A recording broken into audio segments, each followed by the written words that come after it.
अस्सलाम वालेकुम स्टूडेंट। आज का जो टॉपिक है हमारा सेकेंड ईयर केमिस्ट्री का चैप्टर नंबर 7 इंट्रोडक्शन जो है इसके पढ़ते हैं जी कि 200 years ago scientists believed that organic compound only obtained from plant and animal। यानी कि 200 साल पहले साइंटिस्ट यही बिलीव करते थे कि ऑर्गेनिक कंपाउंड जो है वो सिर्फ और सिर्फ हमें एनिमल और प्लांट से ही सिर्फ और सिर्फ नेचुरल सोर्सेज से ही हासिल होते हैं, जबकि while inorganic compound obtained from rocks and minerals, जबकि इनऑर्गेनिक कंपाउंड हमें मुख्तलिफ तरह के रॉक्स चट्टानों से मिलते हैं और मिनरल से मिलते हैं। ये मिनरल्स भी रॉक्स में और सॉइल में पाए जाते हैं। यानी कि सिर्फ और सिर्फ नेचर ही है जो ऑर्गेनिक और इनऑर्गेनिक कंपाउंड को जो है वो क्रिएट कर सकती है, बना सकती है। This theory is called vital force theory, और इस थ्योरी का नाम जो है साइंटिस्ट ने रखा वाइटल फोर्स थ्योरी। यानी कि नेचर की ताकत ही इन कंपाउंड्स को क्रिएट कर सकती है। इंसान में इस कोई ताकत नहीं कि इन कंपाउंड को बना सके, लेकिन ये थ्योरी आज से 200 साल पहले तक कारआमद थी। उसके बाद स्टूडेंट एक साइंटिस्ट आया जिसका नाम था फ्रेडरिक वोलर। इसने ब्रेक डाउन किया वाइटल फोर्स थ्योरी को। जर्मन केमिस्ट था। Prepared urea as a first organic compound in laboratory and broke vital force theory. इसने वाइटल फोर्स थ्योरी को जो है वो ब्रेक डाउन कर दिया और इसने क्या तैयार किया, अमोनियम सायानेट जो है वो कंपाउंड तैयार किया। किससे? From ammonium chloride. Ammonium chloride से इसने अमोनियम सायानेट कंपाउंड जो है वो प्रिपेयर किया। लेकिन कुछ ही देर बाद इसने ये जो ammonium cyanate series of chemical reaction की मदद से इसने स्टूडेंट तैयार किया और अमोनियम सायानेट ब्रेक डाउन होकर किस में कन्वर्ट हो गया? यूरिया में। तो इसका कोई बुनियादी मकसद वाइटल फोर्स थ्योरी को रिजेक्ट करना हरगिज़ नहीं था। ये तो केमिकल्स के ऊपर काम कर रहा था, रिएक्शंस करवा रहा था, लेकिन एक्सीडेंटली अमोनियम सायानेट जो है वो यूरिया में कन्वर्ट हो गया और इसको फिर मजबूरन वाइटल फोर्स थ्योरी को जो है वो रिजेक्ट करना पड़ा। और इस तरह से vital force theory Friedrich Wohler ने 1828 में जो है वो रिजेक्ट की और उसके बाद student millions of organic compound जो है वो तैयार होना स्टार्ट हो गए। अगला जी, modern definition of organic compound. Organic compound की हम डेफिनेशन कैसे कर सकते हैं? Organic compound is the branch of chemistry which deals with the study of carbon and hydrogen compound. की केमिस्ट्री की वो वाली ब्रांच जिसमें कार्बन और हाइड्रोजन के कंपाउंड्स की स्टडी की जा सके। Is called hydrocarbon. इसका दूसरा नाम जो है वो हाइड्रोकार्बन, यानी कि कार्बन और हाइड्रोजन के इकट्ठे कम्बिनेशन को हम हाइड्रोकार्बन के नाम से भी पुकारते हैं। और ऑर्गेनिक कंपाउंड वो हैं जिसमें कार्बन और हाइड्रोजन की स्टडी की जाए। इसके अलावा इसमें जी हम कार्बन हाइड्रोजन के साथ कुछ और कंपाउंड भी पाए जाएं तो वो भी ऑर्गेनिक कंपाउंड, यानी कि कार्बन हाइड्रोजन के साथ अगर ऑक्सीजन है, नाइट्रोजन है, फास्फोरस है, सल्फर है, तो तब भी वो ऑर्गेनिक कंपाउंड ही हैं। इसकी एग्जांपल जी यूरिया है। पीछे हमने जो देखा स्टूडेंट कि ये पीछे आपने डायग्राम देखी, तो यूरिया में आप देखें तो कार्बन भी है, हाइड्रोजन भी है, ऑक्सीजन भी है और नाइट्रोजन भी है। तो फिर ये कौन सा कंपाउंड हुआ? ये ऑर्गेनिक कंपाउंड हुआ। इसके निस्बत जी आगे चलते हैं जी कि इनऑर्गेनिक कंपाउंड जिसमें कार्बन तो हो और कार्बन के अलावा कुछ और कंपाउंड हो, जैसे कि कार्बन के साथ हाइड्रोजन ना हो स्टूडेंट, ऑक्सीजन हो, नाइट्रोजन हो, सल्फर हो, तो तब भी वो ऑर्गेनिक कंपाउंड इनऑर्गेनिक कंपाउंड कहलाएंगे। एग्जांपल हमारे पास कार्बन मोनोऑक्साइड और कार्बन डाइऑक्साइड इसकी एग्जांपल है इनऑर्गेनिक कंपाउंड की। इसके बाद जी नेक्स्ट इसकी फीचर्स के वो कौन सी खूबियाँ हैं जिसकी मदद से हम ये अंदाज़ा कर सकते हैं कि फ़लाँ ऑर्गेनिक कंपाउंड है कि नहीं। तो पहले इसकी जो है वो फीचर्स जानने का कि ऑर्गेनिक कंपाउंड का पता चलाने का जो हमारे पास मेथड है वो है, पहली जो है वो कैटिनेशन। ऑर्गेनिक कंपाउंड की बहुत बड़ी खसूसियत है कि catenation, the self linkage property of carbon atom is called catenation. ये कि कार्बन एटम आपस में जुड़ के अटैच हो के लंबी लंबी चेन्स बनाते हैं और ये लंबी चेन लीनियर चेन भी हो सकती है स्टूडेंट, ब्रांच चेन भी हो सकती है और रिंग फॉर्म में भी हो सकती है। तो ये ऑर्गेनिक कंपाउंड की बहुत बड़ी खूबी है कि ये अलग अलग नहीं रहते बल्कि कार्बन एटम्स आपस में अटैच हो के बड़े कम्प्लेक्स लीनियर और ब्रांच स्ट्रक्चर क्रिएट करते हैं। इसकी आपस में अटैच होने की सलाहियत को हम क्या कहते हैं? कैटिनेशन। डेफिनेशन भी इस पे पूछ सकता है, व्हाट इज कैटिनेशन। तो फिर आपने स्टूडेंट लिखना है the self linkage property of carbon atom is called catenation, के लिए कार्बन के आपस में एक दूसरे से अटैच होने की प्रॉपर्टी को हम क्या कहेंगे, कैटिनेशन। नेक्स्ट अगला जो फैक्टर है जिसकी मदद से हम ऑर्गेनिक कंपाउंड को जानते हैं वो है इनकी नॉन आयनिक नेचर, कि जितने भी ऑर्गेनिक कंपाउंड हैं उनकी और जो है वो नेचर नॉन आयनिक है, यानी कि इनमें आयनिक बॉन्ड नहीं पाया जाता, बल्कि इनमें कौन सा बॉन्ड पाया जाता है student, covalent bond and non polar, और ये नॉन पोलर होते हैं। और जिन कंपाउंड में स्टूडेंट कोवलेंट बॉन्ड पाया जाए, और कोवलेंट बॉन्ड आप जानते हैं किसकी वजह से बनता है, इलेक्ट्रॉन की शेयरिंग की वजह से बनता है, तो वो चीज़ क्या होती है, नॉन पोलर और not soluble in water. Organic compound जो है वो वाटर में सॉल्युबल नहीं होंगे। तो हमारे पास इसकी एग्जांपल है जी, आप देख सकते हैं कि ऑर्गेनिक कंपाउंड हमारे पास ये प्रोटीन है, फैट है, तो ये वाटर में सॉल्युबल नहीं होते क्योंकि वाटर पोलर है, और ऑर्गेनिक कंपाउंड जो है वो क्या है, नॉन पोलर। इसकी निस्बत इनऑर्गेनिक कंपाउंड हमारे पास देखें सॉल्ट है, ऑक्सीजन है, तो ये बड़ी तेज़ी से रेडली वाटर में ये सॉल्युबल हो जाते हैं क्योंकि उनमें आयनिक बॉन्ड पाया जाता है और वो पोलर नेचर के हैं इनऑर्गेनिक कंपाउंड। इस वजह से सॉल्ट और ऑक्सीजन वाटर में बड़ी तेज़ी से हल हो जाती हैं, और ऑर्गेनिक कंपाउंड में कोवलेंट बॉन्ड पाया जाता है, नॉन पोलर है, इस वजह से ये वाटर में सॉल्युबल नहीं होते, जैसा कि फैट और प्रोटीन वगैरह। आगे जी, similarity in behaviour. Similarity in behaviour से मुराद है कि ऑर्गेनिक कंपाउंड तकरीबन स्टूडेंट सारे आपस में मिलते जुलते हैं, और ये एक दूसरे से मिलते जुलते होने की वजह से ये किस में पाए जाते हैं, होमोलोगोसिटीज, यानी कि आपस में मिलते जुलते होने को की वजह से इनका नाम रखा गया है होमोलोगस। होमो कहते हैं एक जैसे, लोगस कहते हैं मिलते जुलते।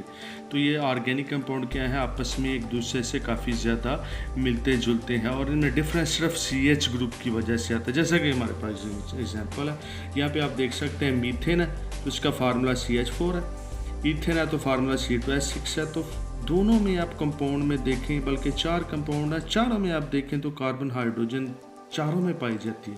लेकिन फ़र्क स्टूडेंट कहाँ पे आता है कि पहले मीथेन में कार्बन 1 है, ईथेन में 2 हो जाती हैं, और प्रोपेन में 3। इसी तरह से मीथेन में हाइड्रोजन 4 हो जाती हैं, ईथेन में 6 और प्रोपेन में 8 हो जाती हैं। तो फ़र्क सिर्फ नंबरों का आ रहा है, बाकी दोनों में कार्बन और हाइड्रोजन जो है वो पाई जाती है। अगली property student, complexity of organic compound. के ऑर्गेनिक कंपाउंड जितने भी हैं बहुत ज़्यादा कम्प्लेक्स नेचर के हैं, पेचीदा नेचर के हैं, इनको समझना इतना आसान नहीं होता। तो कम्प्लेक्स नेचर होने की वजह से ही साइंटिस्ट क्या करते हैं, कोई एक ग्रुप को तोड़ के एक जगह से एक कार्बन से उतार के दूसरी पे शिफ्ट करते हैं, और इस तरह से उसके तरह तरह के और कंपाउंड बना लेते हैं, जिसको क्या कहते हैं, डेरिवेटिव्स ऑफ ऑर्गेनिक कंपाउंड। यानी कि पहले से मौजूद ऑर्गेनिक कंपाउंड को ही ब्रेक डाउन करके आप उनमें से तरह तरह के और तरह तरह के कंपाउंड जो है वो क्रिएट कर सकते हैं।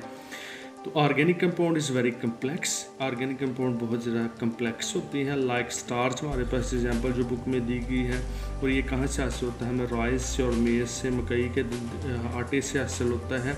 और ये स्टार्च का फार्मूला C6H10O5N, और N में भी है ग्लू, इसमें हज़ारों मालिक्यूल आपस में अटैच हो सकते हैं। और इस तरह से स्टार्च में जी कई जो है वो ग्लूकोज के मालिक्यूल आपस में अटैच होते हैं, और अटैच होकर कम्प्लेक्स स्टार्च का स्ट्रक्चर हमें देते हैं। इस वजह से इसका मोलर मैस भी जो है वो हज़ारों में चला जाता है अगर तमाम एटम्स का मोलर मैस निकाला जाए ग्लूकोज में। इसी तरह से जी प्रोटीन भी बहुत ज़्यादा कम्प्लेक्स मालिक्यूल है, और ये भी ऑर्गेनिक मालिक्यूल है, वाटर में सॉल्युबल नहीं होता। हमारा जितना भी बॉडी पे जो है स्किन वगैरह है वो सारी की सारी प्रोटीन पे मुश्तमिल है। और ये प्रोटीन किससे बनता है, ये स्टूडेंट अमाइनो एसिड से बनता है, और ये भी बहुत ज़्यादा कम्प्लेक्स नेचर का है। और प्रोटीन का मोलर मैस निकाला जाए तो वो हज़ारों से लेके लाखों में जा सकता है। तो इसका मतलब है प्रोटीन भी बहुत ज़्यादा कम्प्लेक्स नेचर की है, और प्रोटीन क्या है, बेसिकली खुद ऑर्गेनिक कंपाउंड है।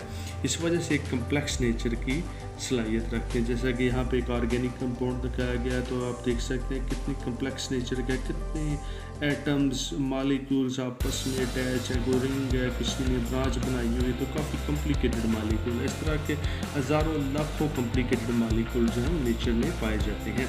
अगला जी आइसोमरिज्म, बहुत important property of organic compound की है। आइसोमरिज्म है compound having same molecular formula, ऐसे कंपाउंड जिनका मोलेकुलर फार्मूला सेम हो एंड डिफरेंट स्ट्रक्चर फार्मूला, लेकिन उसका स्ट्रक्चर फार्मूला आपस में मुख्तलिफ हो, तो हम उसको क्या कहते हैं, आइसोमरिज्म। आइसो कहते हैं सेम, रिज्म कहते हैं अशकाल दोनों की।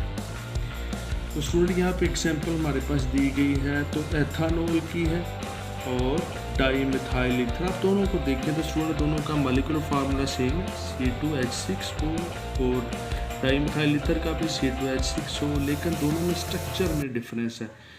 आप डाई मिथाइल ईथर में देखें तो ऑक्सीजन सेंटर में आती है, और एथानॉल में देखें तो ऑक्सीजन जो है वो साइड पे हाइड्रोजन के साथ आ रही है। तो ये फिर कंपाउंड स्टूडेंट कौन सा हुआ, आइसोमरिज्म, ये एक दूसरे के कहलाए।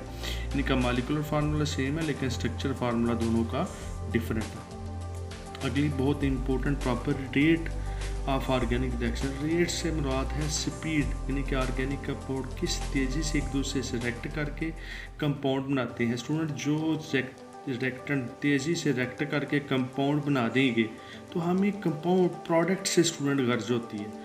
तो जितनी तेज़ी से कोई रिएक्टेंट रिएक्ट करके प्रोडक्ट बनाएगा, हम कहेंगे जी इसका रेट बहुत ज़्यादा है, ये बड़ी तेज़ी से रिएक्ट करके प्रोडक्ट जो है वो दे देता है हमें। लेकिन वो रिएक्टेंट जो रिएक्ट बहुत स्लो करते हैं और बहुत देर से प्रोडक्ट देते हैं, तो हम कहेंगे जिनका रेट ऑफ रिएक्शन बहुत ही स्लो है। तो हम पीछे पढ़ चुके हैं, देख भी चुके हैं कि ऑर्गेनिक कंपाउंड काफ़ी कम्प्लेक्स नेचर के हैं, और कम्प्लेक्स होने की वजह से एक तो फिर ये नॉन पोलर भी हैं, और ये आपस में कम्प्लेक्स नेचर होने की वजह से ये किसी और के साथ रिएक्शन नहीं करते, बल्कि आपस में एक दूसरे को अट्रैक्ट करके जो है अपना स्ट्रक्चर जो है वो बनाए रखते हैं, जिसकी वजह से इनको ब्रेक डाउन करना, तोड़ना काफ़ी मुश्किल होता है। तो जितना ऑर्गेनिक कंपाउंड कम्प्लेक्स नेचर का होगा उसकी ब्रेक डाउन भी उतनी ही मुश्किल होगी। जितना कोई कम कम्प्लेक्स नेचर का होगा उसको ब्रेक डाउन करना हमारे लिए आसान होगा। Organic compound containing covalent nature, तो ये कोवलेंट नेचर के होते हैं। So the rate of reaction these compound is very slow, इनका रेट ऑफ रिएक्शन जो है वो स्लो होता है, क्योंकि कोवलेंट कंपाउंड ये कोवलेंट बॉन्ड होता है, और ये बॉन्ड सिंगल भी हो सकता है, डबल भी और ट्रिपल भी हो सकता है। Rate of reaction depend upon molecular nature, कि अभी मैंने बताया कि rate of reaction molecular nature पे डिपेंड करता है। जितना कोई मॉलिक्यूल ज़्यादा कॉम्प्लिकेटेड है उसको ब्रेक डाउन करना हमारे लिए ज़्यादा मुश्किल होगा, और इसका रेट भी जो है रिएक्शन का स्लो होगा, वो प्रोडक्ट भी बहुत देर से और बहुत थोड़ी मकदार में हमें देगा। इस वजह से मॉलिक्यूल जो है वो कम्प्लेक्स नेचर के होते हैं। कोवलेंट बॉन्ड जो है वो होता भी नॉन पोलर है, और नॉन पोलर होने की वजह से काफ़ी कम्प्लेक्स नेचर का होता है। अगला जी हमारे पास जो है solubility of organic compound. Organic compound की सॉल्युबिलिटी पीछे हम पढ़ चुके हैं स्टूडेंट का। ऑर्गेनिक कंपाउंड में कोवलेंट बॉन्ड होता है और ये नॉन पोलर होता है, इसके ऊपर कोई चार्ज नहीं होता है, जिसकी वजह से नॉन पोलर होने की वजह से पोलर सॉल्वेंट में हमारे जो है ना वो हल नहीं होता। अपना जो ऑर्गेनिक कंपाउंड है उसकी एग्जांपल जो है वो ईथर है हमारे पास, पेट्रोल है, बेंजीन है। तो ये जो है तीनों कंपाउंड वाटर में सॉल्युबल नहीं, क्योंकि ये नॉन पोलर हैं। They are insoluble in polar solvent like water, they are non polar in nature. तो organic compound non polar nature के होते हैं, soluble in non polar solvent, ये सब नॉन पोलर सॉल्वेंट में ही हल होते हैं, जैसे कि बेंजीन है, ईथर है, पेट्रोल है। जैसे कि यहाँ पर डायग्राम में दिखाया गया है कि वेजिटेबल ऑयल है और इसको वाटर में हल करने की कोशिश की गई है, लेकिन वेजिटेबल ऑयल वाटर में हल नहीं हुआ और ये ऊपर ही जो है वो तैर रहा है पानी के। यानी कि वेजिटेबल ऑयल फिर जो है वो ऑर्गेनिक कंपाउंड है और नॉन पोलर है। वाटर जो है इनऑर्गेनिक है और पोलर है, जिसकी वजह से दोनों एक दूसरे में हल नहीं हो सके। अगली स्टूडेंट बड़ी इंपॉर्टेंट प्रॉपर्टी जो है सॉल्युबिलिटी है। सॉल्युबिलिटी से मुराद हल पजीरी। तो सॉल्युबिलिटी ऑफ ऑर्गेनिक रिएक्शन जो है in general in increase in molecular weight lead to increase in intermolecular forces in solid and decrease solubility. यानी कि ऑर्गेनिक कंपाउंड जो हैं वो काफ़ी ज़्यादा कम्प्लेक्स नेचर के होते हैं, उनका मॉलिक्यूलर वेट बहुत ज़्यादा होता है, यानी कि काफ़ी कम्प्लेक्स और बड़े मॉलिक्यूल होते हैं, जो ऑर्गेनिक कंपाउंड होते हैं, और इस वजह से ही ये वाटर की जानब अट्रैक्ट नहीं होते, ये आपस में मालिक्यूल एक दूसरे को अट्रैक्ट करता रहता है, यानी कि एक मालिक्यूल के अंदर एटम एक दूसरे को अट्रैक्ट कर देते हैं, बजाय कि वो वाटर से अपनी अट्रैक्शन करें वाटर की तरफ, ये आपस में एक दूसरे को अट्रैक्ट करते रहते हैं, जिसकी वजह से ये वाटर की तरफ अट्रैक्ट नहीं होते और ये वाटर में सालुबल नहीं होते, क्योंकि वाटर में वही चीज़ स्टूडेंट सालुबल होगी जो वाटर की तरफ अट्रैक्ट करेगी। तो जितने भी ऑर्गेनिक कंपाउंड है ये वाटर में सालुबल नहीं होते, तो इस ये कम्प्लेक्स नेचर के होने की वजह से वाटर में सालुबल नहीं होते। अगला जी, इंपोर्टेंस ऑफ ऑर्गेनिक कंपाउंड के आखिर पे अगला नया टॉपिक हमारे पास स्टार्ट हो जाता है कि ऑर्गेनिक कंपाउंड की इंपोर्टेंस क्या है। तो ऑर्गेनिक कंपाउंड जो है इन वो पेंट्स में यूज़ होता है, टेक्सटाइल में, फाइबर्स में, फर्टिलाइजर्स में, पेस्टिसाइड्स में, पेंट्स में, वार्निशेस और डाइज कहते हैं कलर वगैरह में। तो इनमें जी ऑर्गेनिक कंपाउंड जो है रोज़मर्रा ज़िंदगी हम डेली बेसिस पे जो इसको बहुत ज़्यादा इस्तेमाल करते हैं, इसलिए इसकी बहुत ज़्यादा इंपॉर्टेंस है। मेडिसिन की लंबी लाइन है हमारे पास, ड्रग्स की लंबी लाइन्स है हमारे पास, पेस्टिसाइड की सीरीज़ है, फर्टिलाइज़र्स हैं, प्लास्टिक है, ये सारे के सारे जो हैं ये ऑर्गेनिक कंपाउंड। अगला जी, सोर्सेज ऑफ ऑर्गेनिक कंपाउंड। तो एक तो स्टूडेंट नेचुरल सोर्सेज है जहाँ से हमें सबसे ज़्यादा ऑर्गेनिक कंपाउंड मिलता है।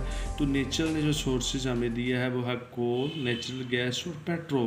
तो स्टूडेंट कोल, नेचुरल गैस और पेट्रोल जो है वो ऑर्गेनिक कंपाउंड है, ये हमें कहाँ से मिलता है? ये सॉइल से मिलता है। तो ये कैसे बना स्टूडेंट कि आज से हज़ारों अरबों साल पहले जो प्लांट्स थे और बड़े बड़े जो एनिमल्स जैसे कि डायनासोर वगैरह आपने सुना, और बड़ी बड़ी फिशेस, तो कुदरती फात की वजह से ये बड़े बड़े एनिमल्स जो है इनकी डेथ हो गई, ये ज़मीन में जो है वो सॉइल के नीचे दब गए, और हाई प्रेशर, लो टेम्परेचर ने और बैक्टीरिया ने इनको डिकम्पोज किया और इनकी बॉडी जो है वो कन्वर्ट होगी ऑयल में। और ऑयल के जहाँ पे स्टूडेंट ज़ख़ीरा होता है, ऑयल के ऊपर ही गैस होती है, नेचुरल गैस। तो जहाँ पे ड्रिलिंग करते हैं ऑयल निकालने के लिए पहले वहाँ से नेचुरल गैस निकालते हैं, जब नेचुरल गैस वहाँ से निकल आती है तो फिर आहिस्ता आहिस्ता पाइप जो है वो ऑयल तक पहुँचता है और ऑयल फिर हम निकालते हैं। इस तरह से कोल जो है स्टूडेंट, तो कोयला जो है वो भी ऐसे ही बना है कि आज से अरबों साल पहले जो कीमती बड़े बड़े प्लांट्स थे जिनके स्टेम में जो है वो ऑयल था और ऑयल से भरे हुए स्टेम थे, वो किसी कुदरती आफत की वजह से, सैलाबों की, तूफ़ानों की वजह से वो स्टेम दरख्त जो है वो ज़मीन के नीचे दब गए और बैक्टीरिया ने उनकी बॉडी को डिकम्पोज किया और डिकम्पोज करके ब्रेक डाउन करके उनको अरबों साल की मेहनत के बाद उनको कोल में कन्वर्ट किया। तो ऑर्गेनिक कंपाउंड हमें सबसे ज़्यादा जो है इन्हीं सोर्सेज से हासिल होते हैं।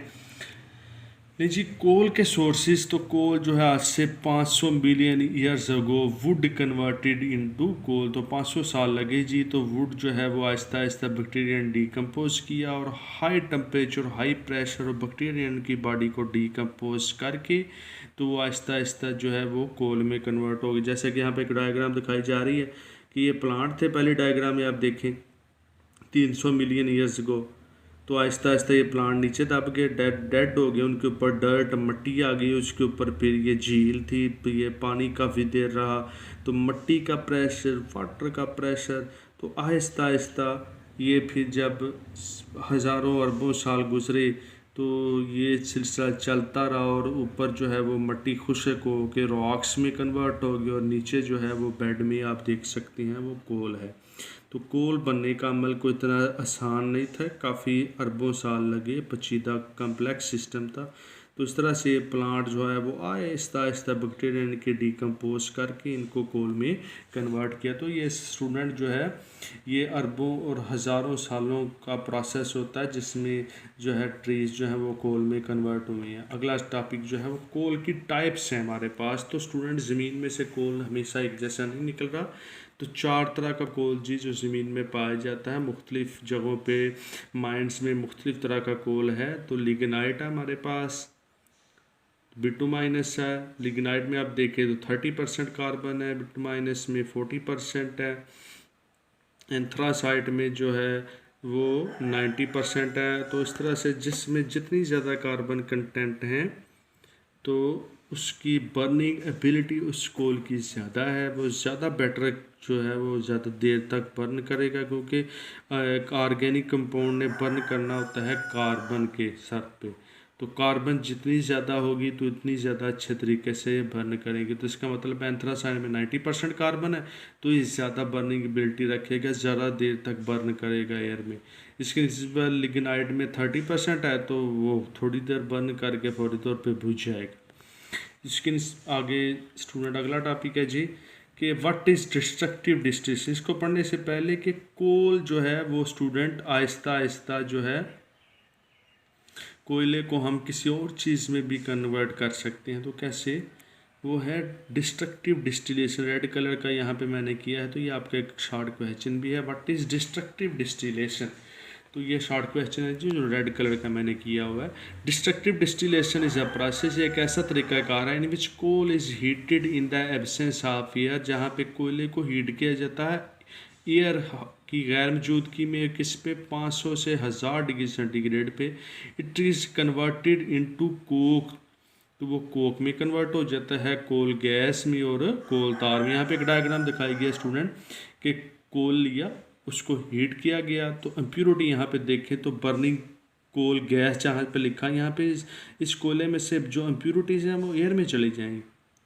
तो नीचे क्या बचेगा, कोल तार। तो कोल तार जो है स्टूडेंट वो उसको लुक भी कहते हैं। तो कोल तार को हम पेस्टिसाइड में, ड्रग्स में, इसके अलावा रोड्स की कंस्ट्रक्शन में जो है वो इस्तेमाल किया जाता है। तो इस तरह से ये डिस्ट्रक्टिव डिस्टिलेशन प्रोसेस से हम कोयले को कोक, कोल गैस और कोल तार में जो है वो कन्वर्ट कर सकते हैं। कोक स्टूडेंट कहाँ पे इस्तेमाल होता है, कोक जो है ये ज़्यादा फाइन किस्म का कोयला होता है, इसको भी हम बर्निंग के लिए इस्तेमाल करते हैं। ये ज़्यादातर आयरन की जो ओर्स होती हैं, भट्टियाँ, वहाँ पे इस कोयले को इस्तेमाल किया जाता है, क्योंकि इसमें कार्बन ज़्यादा मकदार में होती है और इसमें इम्प्योरिटी बहुत ज़्यादा कम होती है, क्योंकि हमने इसको पहले ही जला के इसमें से इम्प्योरिटी हम निकाल चुके होते हैं।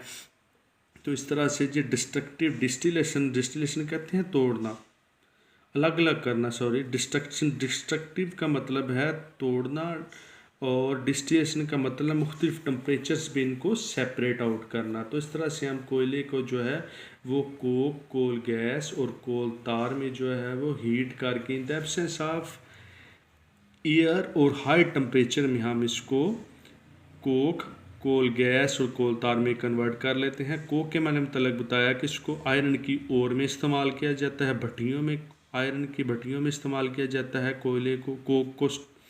इसके अलावा इसको फैक्ट्रीज में भी इस्तेमाल किया जाता है। और कोल गैस को ईंधन के तौर पे हम इस्तेमाल करते हैं इंडस्ट्रीज़ में। और कोल तार मैंने बताया इसको ड्रग्स बनाने के लिए इस्तेमाल किया जाता है। इसके अलावा ये लुक है, इसके अलावा इसको रोड्स की कंस्ट्रक्शन में हम इस्तेमाल करते हैं। अगला short question, difference between coal and coke. तो कोल और कोक में जो है वो फ़र्क क्या है, ये भी शॉर्ट क्वेश्चन बोर्ड में कई दफ़ा आया है। तो कोल क्या है, coal is a pure substance, कोयला जो है वो प्योर सब्सटेंस है, while coke is obtained by destructive distillation. और जो है कोल जो है वो स्टूडेंट नेचुरल सब्सटेंस है जो हमें कुदरत से मिलता है। तो कोयले को हम कोक में कन्वर्ट करते हैं, किस प्रोसेस से, डिस्ट्रक्टिव डिस्टिलेशन से, जो पीछे मैं बता चुका हूँ। तो इसमें लेस इम्प्योरिटीज़ होती हैं और मोर कार्बन कंटेंट होता है, और ये ज़्यादा अच्छे तरीके से बर्निंग एबिलिटी रखता है कोक।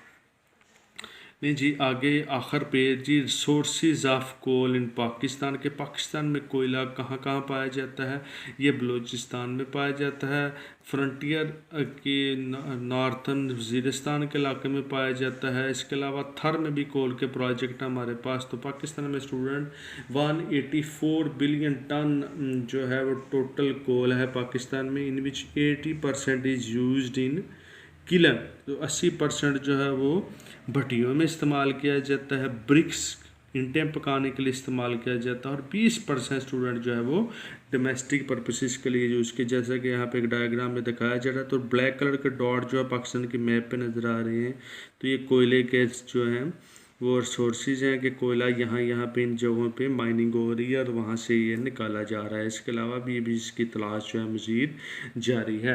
तो इस तरह से पाकिस्तान में 184 बिलियन टन जो है वो टोटल कोल जो है वो पाया जाता है। तो स्टूडेंट आज का लेक्चर इतना ही, नेक्स्ट जो है वो नए टॉपिक से मिलेंगे, तब तक के लिए अल्लाह हाफिज़।